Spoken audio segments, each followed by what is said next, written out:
Bwana Yesu asifiwe. Nashukuru Bwana kwa sababu ya asubuhi njema, asubuhi ambayo Bwana ametupa ili tuweze kuwa na nafasi nyingine ya ibada. Bwana akakubariki wewe msikilizaji wangu mahali popote ulipo unaponisikiza. Si Jumapili ya leo tarehe 26 mwezi wa 4 mwaka 2020. Ningeomba tuweze kuomba kabla hatujaanza kusikia ujumbe wa siku ya leo. Tuombe. Baba, katika jina la mwana Yesu Kristo, ni asubuhi njema toja mbele zako tukiwa nazo shukrani nyingi mno, tukisema ni asante. Asante kwa wema na uaminifu wako, asante kwa sababu ya umbali uliotufikisha. Asante kwa kutuandalia siku hii na kutuandalia meza. Ninaomba unene na usugumze na kila mmoja wetu. Nitumie kama chombo. Asante kwa ujumbe ulionitayarisha nao. Ninaomba ukanitumie niyatamke ya mbingu na nisiyatamke yangu. Ukanitawala Roho wa Bwana na kutawala kipindi hiki ili kikafaidi kila mmoja ambaye ananisikiza na hata wengine ambao watasikiza baadaye. Pokea utukufu na sifa kwa jina la Yesu tunaomba na kuamini. Amen. Msikilizaji wangu unayenisikiza asubuhi ya leo, Bwana Yesu akakubariki sana. Ninashukuru kwa sababu ya muda uliochukua wa kuweza kukua kwa mtandao ili tuweze kusikia neno. Kunalo neno ambalo Bwana amenipa kwa sababu ya siku hii ya leo, na neno hili ninalo uhakika ya kwamba linaenda kukubariki, maana ni Bwana ametupa kwa wakati na majira kama haya. Bwana akakubariki tunaposikiza ujumbe wa asubuhi ya leo. Neno la siku ya leo ni kwamba let not your hearts be troubled. You are believers who believe in God. Let not your heart be troubled. You are a believer who believes in God. Msifadhaike mioyoni mwenu, nyinyi ni waamini waaminio Mungu. Msifadhaike mioyoni mwenu, nyinyi ni waamini waaminio Mungu. Nyakati kama hizi ni nyakati ambazo mtu wa Mungu ni ngumu, na ni nyakati ambazo zina changamoto mingi, lakini neno la Bwana linatuhimiza kwamba tusiwe watu wa kufadhaika. Tusisumbuke. Nyakati ni ngumu ndio, lakini Bwana anatuambia katika Yohana 14 mstari wa kwanza inasema, let not your heart be troubled. You believe in God, believe also in me. Msifadhaike mioyoni mwenu, mnamwamini Mungu, niaminini na mimi. Bwana Yesu asifiwe. Najua neno kama hili wakati kama huu ni neno ambalo ni ngumu kuelewa. Maana msikilizaji, najua unauliza, Pastor, the times are hard. What are you saying? What are you talking about? Nyakati hizi Pastor ni ngumu, unasema nini? Bwana Yesu asifiwe.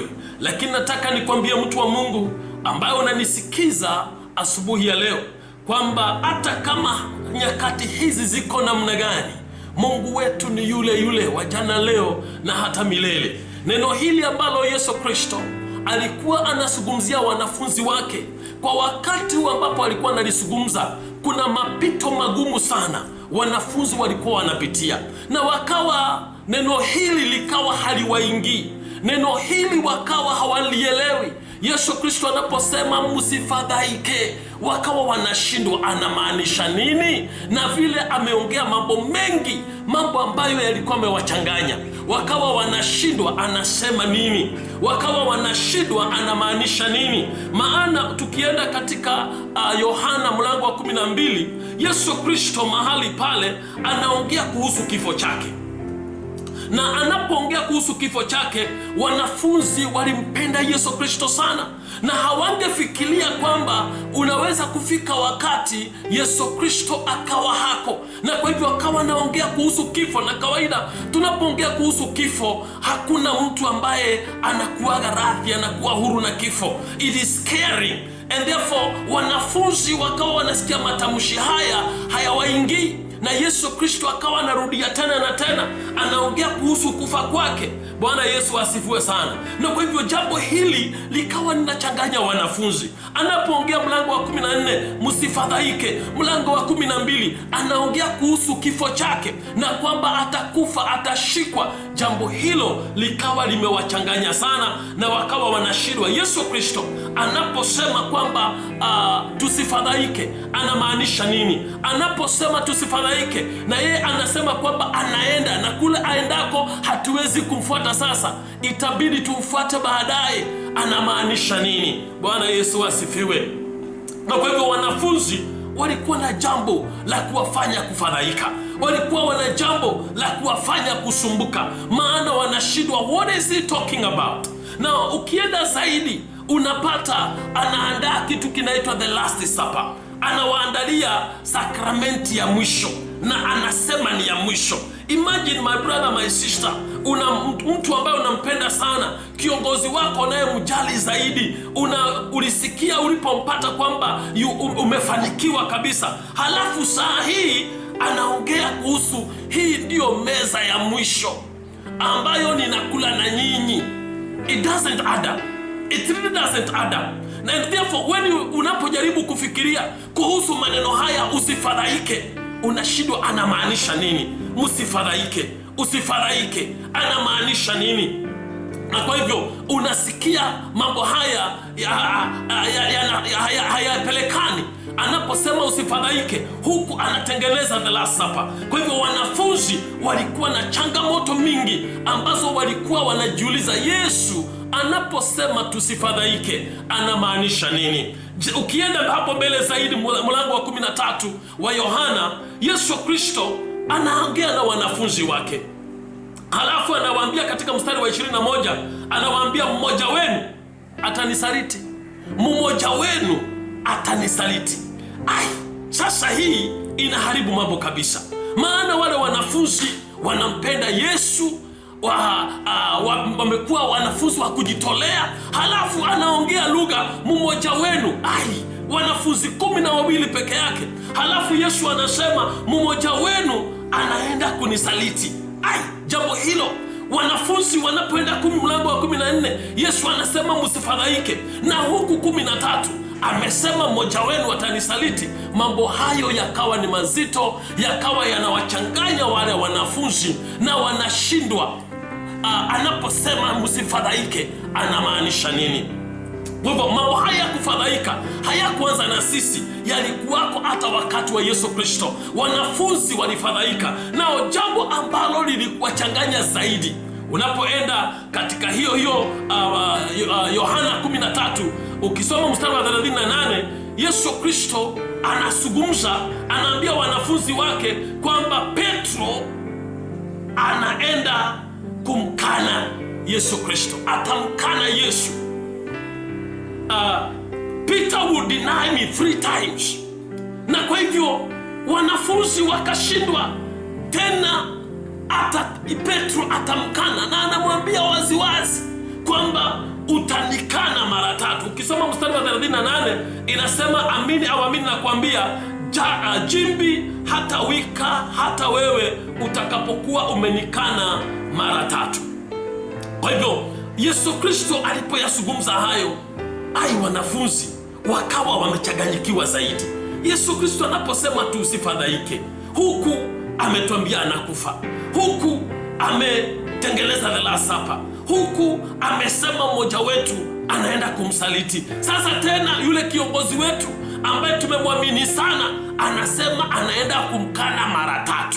Sasa anapozungumza katika Yohana ya mlango wa 14 akisema msifadhaike mioyoni mwenu, maana mnamwamini Mungu, mambo haya yakawa yanawakoroga, hawaelewi kabisa, wanashindwa Yesu Kristo anamaanisha nini. Bwana Yesu asifiwe sana. Kwa hivyo walikuwa na sababu za kuwafanya kufadhaika, za kuwafanya kusumbuka, kwa sababu when they added up, it was not adding up.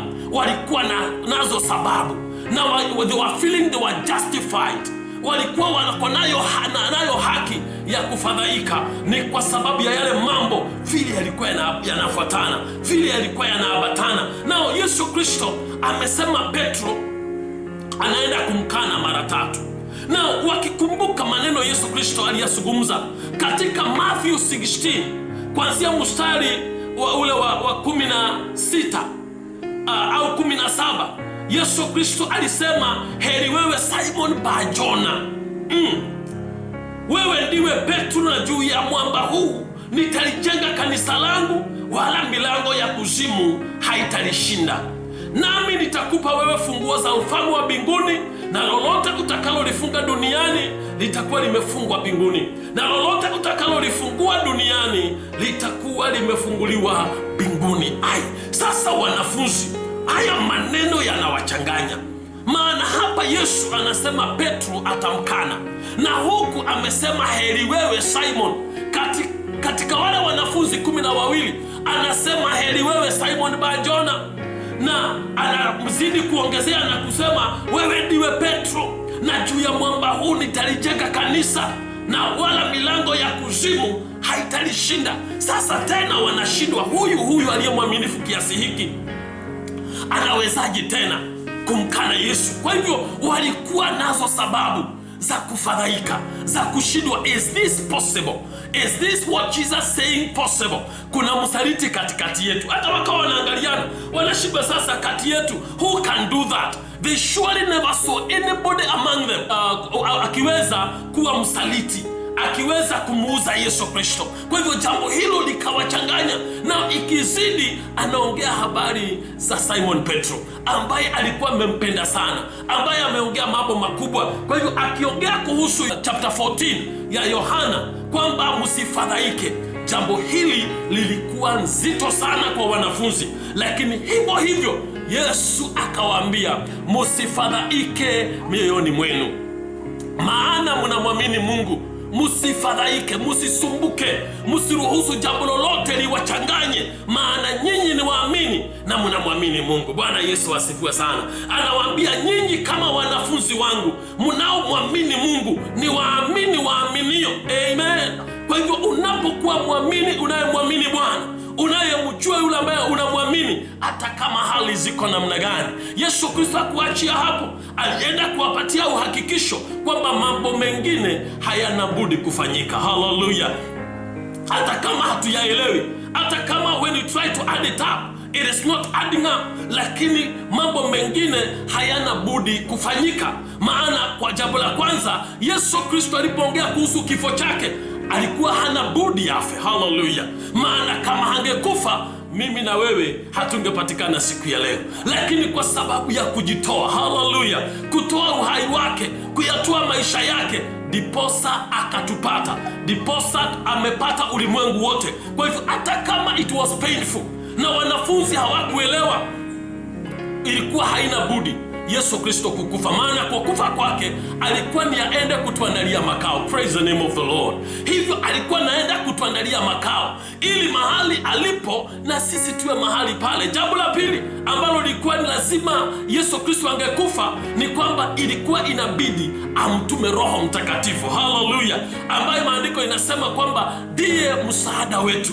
ndiye nguvu yetu, ndiye anayetuwezesha. Hallelujah. Na kwa hivyo kama Yesu angekufa, msaada haungepatikana. Jina la Bwana libarikiwe. Kwa hivyo kufa kwa Yesu Kristo, it was necessary. No matter how painful it was very necessary. Amen. Kwa sababu kwa kufa kwake kulikuwa kuja mambo mazuri, mimi na wewe na wale wengine ulimwengu wote uweze kupatikana, pia Roho Mtakatifu aweze kupatikana. Hallelujah. Jambo lingine, Petro ambaye alimkana Yesu mara 3, Yesu akawa amewahakikisha kwamba hata kama atamkana, that is not the end of the story. Simon atarudi. Hallelujah. Na atatia ndugu zake nguvu. Hivyo ni kwamba akamwashua Simon kwamba atarudi, hata kama shetani ameomba ruhusa aweze kumjaribu. Amen. Kipindi hicho kitapita, na halafu atarudi kuatia wenzake nguvu. Hivyo watu wa Mungu, nataka kuambia mambo mengine hayana budi kutokea. Mambo mengine hatuna budi kuyapitia, ni mazito, lakini hatuna budi kuyapitia. Kwa sababu gani? Kwa sababu ni wakati huo umefika, na lazima history has got to be written. Lazima historia iandikwe kwamba jambo hili lilifanyika. Tunaambiwa kwamba in 1920 kulikuwa kuna flu kali sana ambayo ilimaliza watu wengi sana. That is history. That is now part of history. Now katika wakati ambapo tuko, neno la Bwana linatuambia tusifadhaike.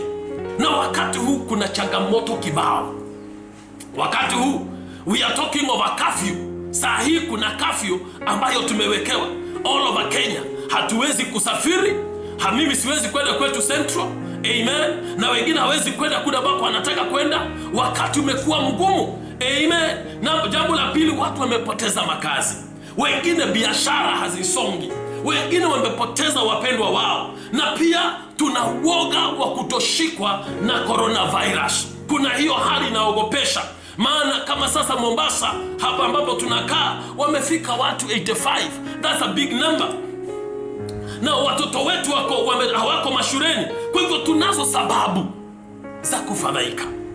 Wengine kama wazazi tuna watoto wa kisichana, mashule yamekuwa nje for more than a month. We are fearing for early pregnancies. Tunaogopa watoto wetu wasidungwe mimba. Wengine tunaogopa watoto wetu wasiharibikie huko mtaani. So we have every reason to feel worried. Lakini neno la Bwana linatuambia kwa wakati kama huu wetu kwamba let not your heart be troubled.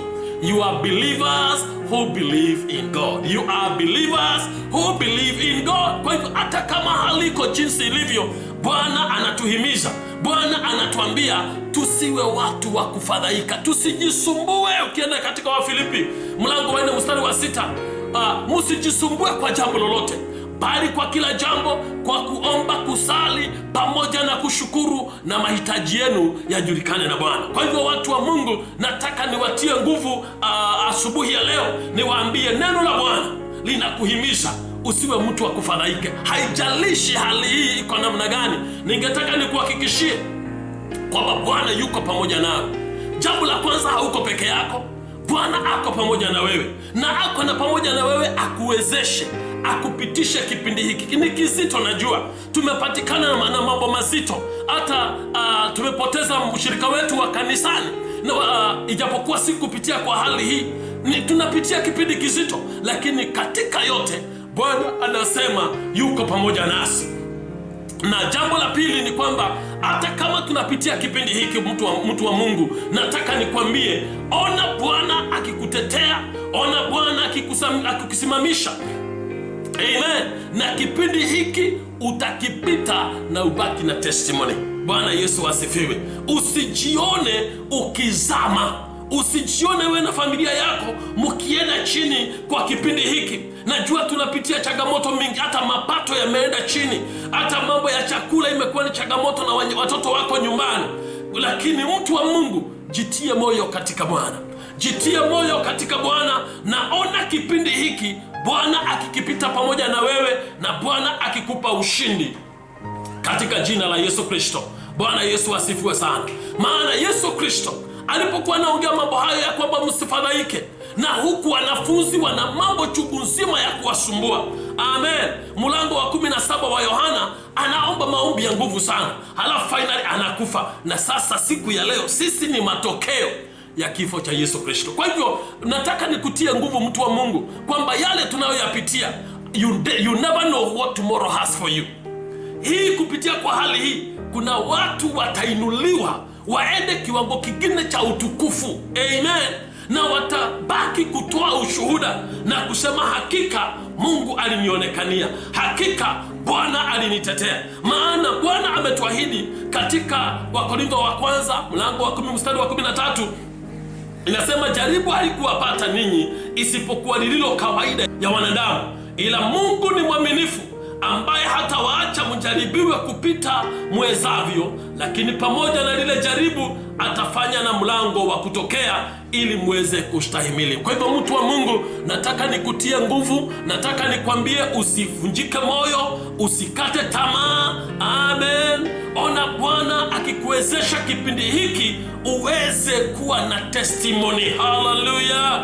Kuna mtu kipindi hiki kikiisha atasema, hali hii ilikuja ili iweze kunibariki. Kwa hivyo nataka nikutie moyo, nikwambie, ili mambo mazuri yatokee, wakati mwingine inakuwa na kipindi cha kupita nyikani, kipindi ambacho si rahisi, kipindi ambacho ni kizito, lakini the truth of the matter is Mungu yuko pamoja nasi. Na yale yamesemwa na ulimwengu kwamba yatatokea Afrika, nataka niwahakikishie watu wa Mungu, we are believers who believe in God. Hallelujah. We are believers who believe in God. Kwa hivyo usikubali kutatizika, mtu wa Mungu, maana hata kama hali ya kifo inaweza kukuja na haitakuja, tunaomba kwa jina la Yesu, lakini hata ikikuja, maana kila mmoja wetu atapumzika. Yesu anatuambia ameenda kutuandalia makao, ili mahali yeye yupo na sisi tuwe pale. Kwa hivyo tusiogope kifo vile, maana hiyo ndio barabara ambayo kila mmoja wetu lazima ataweza kupitia. Lakini kwa wakati huu ninakutia moyo nikwambie, simama pamoja na familia yako. Wewe kama ni mzee wa boma, hakikisha kwamba unaisimamisha familia yako. Ni wakati ukuwe na kanisa kwako nyumbani. Uwe na wakati wa kushauri familia yako, kushauri watoto wako, kuwaleta karibu na wewe. Hebu kipindi hiki kinapopita ukabaki kusema, na kweli wakati ule Bwana alikuwa pamoja nasi na Bwana alituonekania, na hizi ndizo faida. Haleluya, hizi ndizo faida. Usiogope jambo lolote, bali tamani kwa kipindi hiki uweze kushuhudia wema na uaminifu wa Bwana. Kwa hivyo mtu wa Mungu, usikubali kufadhaika. Hali hii sikufanye ukaanza kusumbuka. Kataa hiyo hali katika jina la Yesu Kristo, na uzidi kuchimbia imani yako ndani ya Kristo Yesu. Endelea kuchimbia imani yako ndani ya Bwana. Uone Bwana akikunawilisha, uone Bwana akikutetea. Amen. Na tuwe pia watu wa kutia wengine nguvu wakati huu ambapo tunapitia kipindi hiki. Zote hatupitii kipindi sawa. Inaweza kuwa ni nafasi yako pia ya kuwatia wengine moyo, wengine ambao wamepatikana na changamoto kali. Uwe pale pamoja na wao, ukawatie nguvu. Haleluya, ukasimame na wao katika jina la Yesu Kristo. Na tunapofanya hivyo, Bwana anaenda kutubariki. Kwa hivyo mtu msikilizaji wangu ambaye unanisikiza asubuhi ya leo, nataka nikwambie Bwana ako pamoja na wewe, na Bwana anakwambia usisumbuke, usifadhaike, usikubali mambo yote ya kusumbue, maana Bwana yuko pamoja nawe. Usifadhaike moyoni mwako, maana wewe ni muamini unayemwamini Bwana. Wewe ni muamini unayemwamini Kristo, na kwa sababu unamwamini Yesu Kristo hautazama. Amen. Bwana anaenda kukufukisha ng'ambo ya pili, na utapata ushindi katika jina la Yesu Kristo, kwa sababu wewe ni muamini unayemwamini Bwana. Wewe ni muamini unayemwamini Yesu Kristo. Tunao Wakristo wengi ambao ni waamini wasioamini, unbelieving believers. Ukiwa mtu kama huo, yakija mawimbi yatakuzamisha, zikija changamoto zitakuzamisha. Utaanza kuona hata watoto wako wakiharibika, utaona nyumba yako ikizama, because you are unbelieving believer. Wewe ni muamini lakini hauamini. That is not going to be your portion in Jesus name. Ninasema that is not going to be your portion in Jesus name. Mimi nakuhimiza na kukuambia uwe muamini unayemwamini Bwana. Na ndiposa Paulo akasema katika Wafilipi kwamba be anxious for nothing, but in everything in prayer, supplication and thanksgiving let your request be known unto God. Amen. Kwa hivyo unapomwamini Bwana katika mapito yako yote, Bwana naye anaenda kusimama na wewe na atakuvukisha ng'ambo ile. Amen. And it's coming a time, kuna wakati unakuja tuangalie nyuma na tuseme hakika Bwana alituvukisha bahari ya Shamu. Hakika Bwana ametutetea. Hakika Bwana ametupigania. Kutokana na hali hii, familia yangu imeshikana zaidi. Kutokana na hali hii, nyumba yangu imesimama zaidi. Kutokana na hali hii, ndoa yetu imeshikamana zaidi. Kunayo matokeo, ninaona kukuwa na matokeo mazuri ambayo yanaenda kujitokeza katika familia yako kutokana na kipindi hiki. Lakini Bwana anakuambia katika hiyo Yohana 14, let not your heart be troubled. Let not your heart be troubled. You are a believer who believes in God. Hivyo ni kwamba endelea kumwamini Bwana, endelea kumtumainia Bwana, endelea kumtazama Bwana ambaye ni mwanzilishi wa kazi nzuri katika maisha yako, na yule aliyeanzisha kazi nzuri ndani yako anaenda kuikamilisha. Haleluya. Hivyo wewe ni wake, simama naye, ona akikupeleka hadi mwisho. Kwa hivyo kipindi hiki ambacho tunakipitia kinaenda kuwa na matokeo mazuri kwa wengine wetu katika jina la Yesu. Ona kikiwa na matokeo mazuri, na Bwana akitenda mambo makuu katika nyumba yako na hata kwa kanisa letu. Niko na hiyo imani. Amen. Wiki hii nimeletewa watu kuombea hapa waokoke. Kwa hivyo ninaona kukiwa na matokeo mazuri Kuna watu wanaenda kubadilika. Amen. Kuna watu wanashika watu wanawaambia, nipeleke kwa mchungaji wenu akaniombee niweze kuokoka. Ninaona mambo yakitendeka katika jina la Yesu Kristo. Kwa hivyo mtu wa Mungu ambaye unanisikiza, pia nawe usilale. Hakikisha kwamba unaendelea kuambia wengine wamkimbilie Yesu. Ukiona marafiki zako ambao hawajaamini, walete kwa Yesu Kristo. Ni zamu yako ya kuwaleta karibu na Kristo. Bwana wa mbinguni akaweza kukubariki msikilizaji wangu ambao umenisikiza, na nataka nikurudie tena, let not your heart be troubled, you are a believer who believes in God. Let not your heart be troubled, you are a believer who believes in God. Hallelujah. Kwa hivyo usifadhaike moyoni mwako, wewe ni muamini unayemwamini Bwana, na unapomwamini Bwana utafika salama, utafika ng'ambo ya pili salama, na mambo yatakuwa mema. Nataka tuombe pamoja. Baba, katika jina la Yesu Kristo, twaja mbele zako tena tukisema ni asante. Asante kwa ujumbe wa siku ya leo, kwamba tusiwe watu wa kufadhaika. Yale mambo ambayo tunayapitia kwa sasa, it warrants us to be worried. Lakini umetuambia katika neno lako, let not your heart be troubled. Umetuambia tusisumbuke, tusifadhaike, tukutazamie wewe. Ninamwombea msikilizaji wangu ambaye ananisikiza.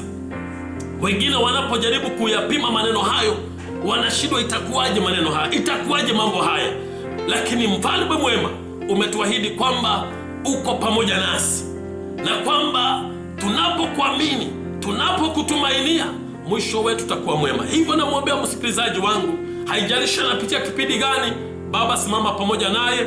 Baba mtetee, mpiganie yeye pamoja na watu wa nyumba yake, na ukamfikisha ng'ambo ya pili akiwa salama katika jina la Yesu. Wengine hata hawajui watakula na watakunywa nini. Wewe Baba ndiwe mchungaji wetu, ninaomba unaenda kuwaonekania, hata kuwalisha na kuwanywesha, maana unahusika na kondoo zako. Wewe ni mchungaji mwema na unahusika na kondoo zako, na unawapatia malisho yaliyo ya sawa sawa. Hivyo ukambariki msikilizaji wangu, na ukamfanikishe, na ukamwonyesha jambo la kufanya ambalo atafaidi nalo. Baba, ninaomba kwa jina la Yesu kwamba kila mmoja wetu, kila msikilizaji ambaye ananisikiza, hata wengine ambao hawanisikizi, Baba ninaomba kwa jina la Yesu kwamba kipindi hiki kikiisha, tutakuwa tumepiga hatua na kwenda hatua nyingine ya utukufu. Hakuna kurudi nyuma, tutakuwa tumepiga hatua ya utukufu, na unaenda Baba kuonekana kwa katika maisha ya kila mmoja katika jina la Yesu. Kwa hivyo Bwana ukatubariki, na ukawe pamoja na msikilizaji wangu juma hili ambalo tunaingia, ukawe muhifadhi wetu tunapoenda katika shughuli zetu za kila siku. Baba ukaweze kuonekana, ukatuepushe na hatari na makali ya mwovu ibilisi. Na Baba tukakutane tena katika mtandao siku nyingine, tukijadiliana wema na uaminifu wako. Ukawabariki Baba na ukawatende mema, kwa jina kuu la Yesu Kristo Bwana na Mwokozi nimeomba hata kuamini. Amen.